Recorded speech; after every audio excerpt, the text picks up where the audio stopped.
نه تنها پیوند آذربایجان، اصلا قانون زبان پهلوی آذربایجان بوده، مرکز ایران آذربایجان بوده، قانون نژاد آریا، دروازه شهر، دروازه شهر همه آذربایجان بوده.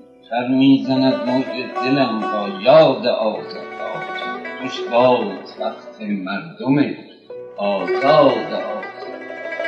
دیریست دور از دامن مهرش مرا، افسرده دل باز ای عزیزم زنده ام با یاد آذربایجان.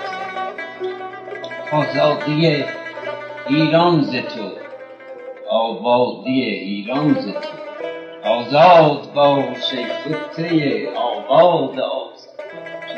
تا باشد آذربایجان پیوند ایران است و بس، این گفت با صوتی رسا فریاد آذربایجان.